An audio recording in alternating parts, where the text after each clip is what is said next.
아 근데 모든 투자에는 당연히 빚이 동반될 수밖에 없는 거겠죠. 중요한 거는 자기가 투자를 하는 시기에 있어가지고 그 시기 타이밍에 있어서 자기가 확신을 갖는 거.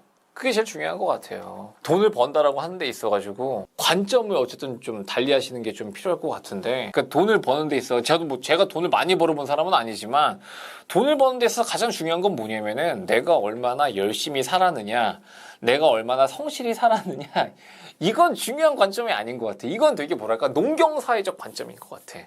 그래서 우리나라 사람들이 알게 모르게 전 국민적으로 갖고 있는 기본 무의식의 어떤 특징인 것 같기도 하고요. 우리나라는 어쨌든 간에 정근대 시절에도 계속 농사 위주로 이루어졌던 어떤 농경사회 특징이 반영돼 있잖아요. 그래서 우리나라 사람들도 알게 모르게 계속 열심히 사는 거, 성실히 사는 게 되게 중요하다고 생각하고 있는 건데, 그게 중요하지 않다는 얘기는 아니고 돈을 버는데 국가에서 두고 본다면. 근데 돈을 버는 데 있어서 제일 중요한 건 제 생각에는 그런 것 같아요. 제가 좀 인생을 좀 어쨌든 질문자보다 조금 살아봤으니까 하게 된다면은, 돈을 버는 데 있어서 가장 중요한 가치는 뭐냐면은 얼마나 리스크를 감당할 수 있냐 문제인 것 같아요.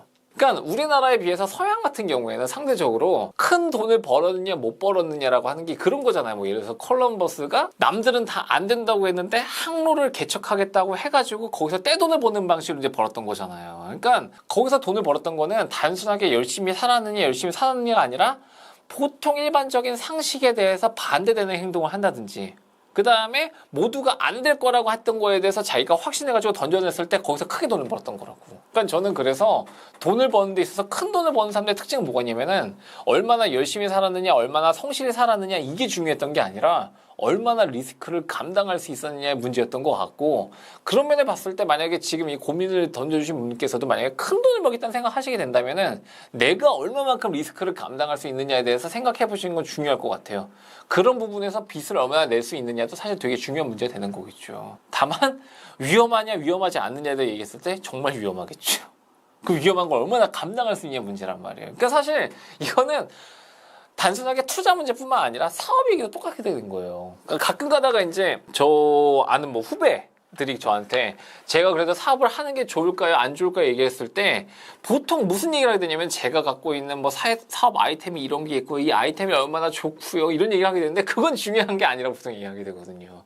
제일 중요한 건 뭐냐, 사업에 있어서 제일 중요한 건 뭐냐면은 네가 리스크를 감당할 자신이 있냐 없냐의 문제인 거란 말이에요. 만약에 자기 본인 스타일 자체가 리스크를 감당할 스타일이 아니다 싶으면 사업하시면 안 되죠. 마찬가지로 투자도 마찬가지인 거예요. 내가 뭔가 투자를 하는 데 있어서 리스크를 감당할 자신이 없다 싶으시면, 그 리스크로 인해서 스트레스를 엄청 많이 받으실 거다 싶으시면은 그런 분들은 엄밀히 말해서 큰 돈을 만지실 생각을 하시는 게 좋지 않을 것 같아요. 예. 그냥 차곡차곡, 큰 돈은 아니더라도 안전하게 조금씩 안전하게 그 돈을 모아나가시는데 시간 좀 오래 걸리게 될 거고, 시간이 걸리는 거에 비해서 그 액수가 크지도 않을 수도 있겠지만 그런 거에 대해서 그냥 좀 만족하시면서 가시는 게 좋지 않을 것 같습니다. 예.